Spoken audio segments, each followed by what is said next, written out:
can't find nothing on the radio. You ready, Steve?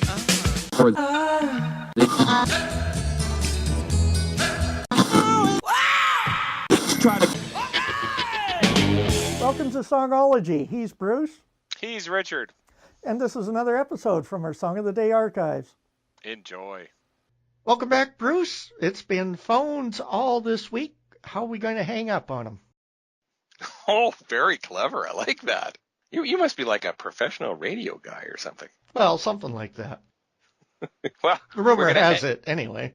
we will hang up on the telephone line. How about that? Hey, As we had sort of gone back through, I don't think we have ever actually had the Electric Light Orchestra on Song of the Day.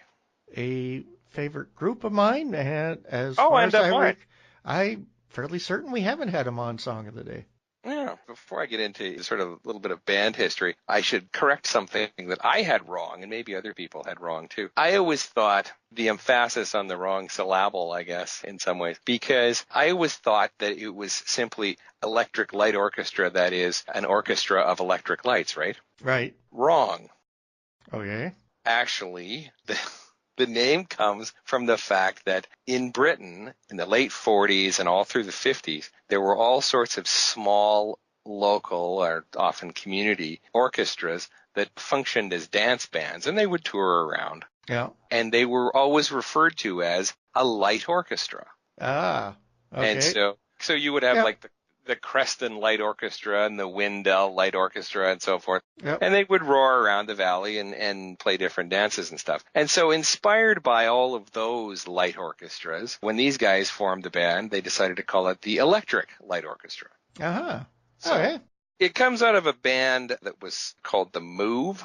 They were kind of more of a psychedelic group in the 60s. And it was put together largely by a fellow by the name of Jeff Lynne, who you may remember from the Traveling Wilburys and as a music producer and much later in his career. But really, Jeff Lynne is the force behind ELO, always has been. Wrote all the songs, wrote all the music, and, well, did 90% of the singing, and certainly sang on all of the hits. The band was unique and different because they had strings as a regular part of the band throughout sort of the classic period. In addition to keyboards, guitar, bass, drums, there was always a violin and two cellos, Ah. which is not Yeah. something that you ordinarily see in a rock band. Well. When they got together, they said that they were inspired by the Beatles, and the declared intention was to pick up where I Am the Walrus. So of all of the Beatles songs, that's kind of where the inspiration was coming from. They were a little more toward the psychedelic. And actually, if you listen to early ELO albums, it's really quite apparent. But the interesting thing was that Jeff Lynne played for his dad one of their early records when it was finished. And well, he was all proud of it, thinking, gee, this is really great. What do you think, Dad? What do you think? And his dad listened politely to the whole thing and then said, gee, why can't you just write something with a nice tune? And so he was just crushed. Eh? He just feels terrible about this. And then he starts to get kind of cranky and angry. And so he's in his own studio one day and he's thinking, oh, you want a nice tune, do you? Well, fine, I'll write you a nice tune. And he ends up writing the song Can't Get It Out of My Head, which was ELO's first really big hit.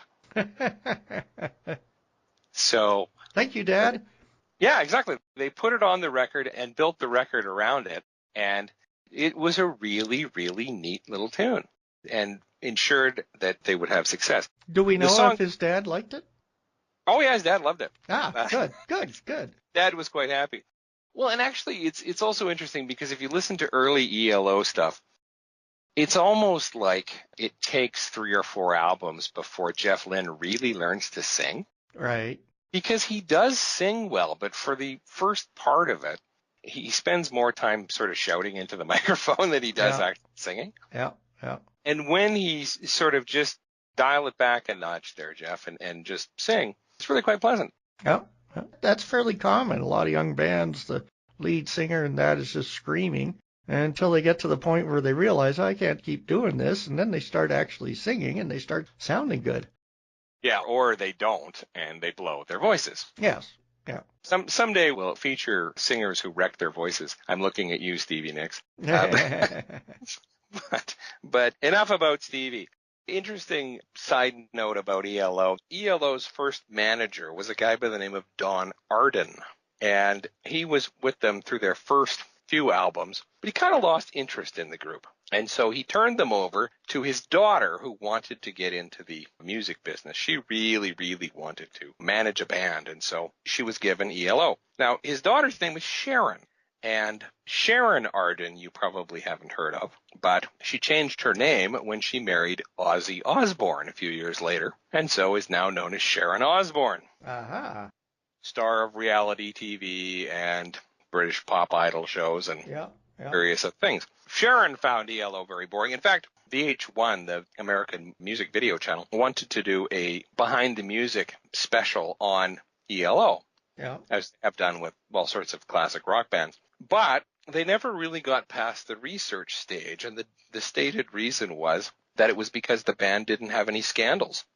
They're too boring. We can't do anything here. Yeah, exactly. They were too dull. They had lots of access to drugs and booze and groupies, and they didn't really ever indulge in any of that. They were just about the music. They went, they played the music, and sure, they enjoyed themselves and probably had a pint or two down at the pub. But there were no stories of carousing into the night and wrecking cars and throwing televisions out hotel room windows. We're looking at you, Keith Richards. And well, high five for the members of ELO for trying to have a normal life. And for having a reasonable career without all of the excess and debauchery that so many other bands have succumbed to. Mm-hmm.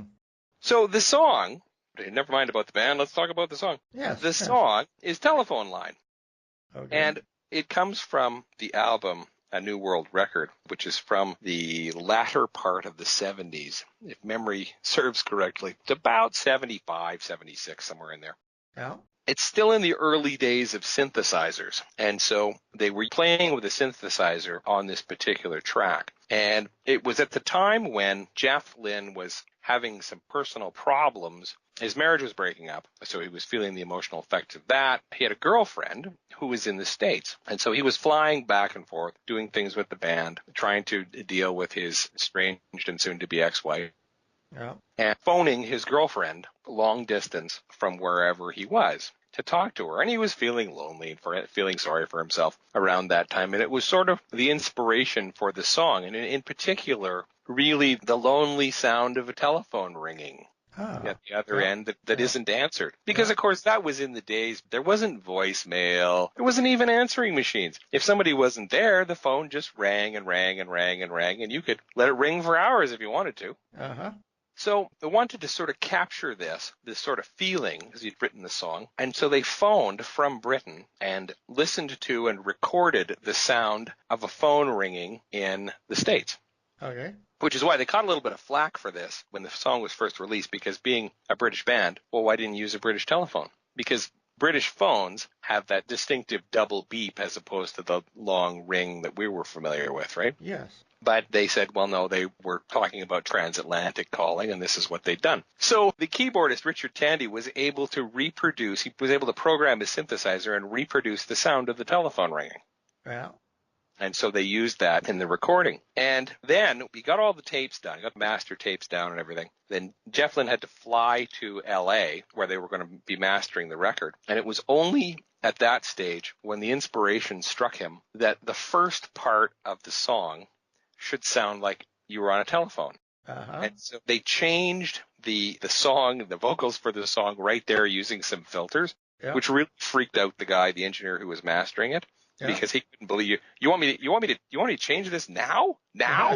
Yeah. You can't do this now. No, do it now. It'll be fine. And it really works. And it sounds like somebody on the telephone. Right. So, although that is a sound that people today may not recognize with smartphones and wide bandwidth. Well, actually, that's a very good point. Anybody under the age of probably 30 has probably never heard somebody sound like this on the telephone. Well, this point I should add, you mentioned on Monday about songs about smartphones. And right. I now know that Superior Jello has tracked down at least one, if not more, and they'll be playing tomorrow night. Oh, cool. Excellent. So I look forward to that. we're attached to the wall, and we expect the rings. But kids these days, they got their smartphone in the pocket. So Oh, well, maybe we can listen to the song and find out what they sing about. yes, Because indeed. all of the songs this week have been kind of sad and lonely songs. I mean, Memphis was a little more upbeat, but was still about a sad subject. So Yeah, yeah. I'll leave you with a thought of Jeff Lynne. He was interviewed in 1996 about this, and he said, 24 years ago when I wrote this song, international telecommunications were not very refined, and neither was I. I still ain't. I like that. So on that note, here's telephone line.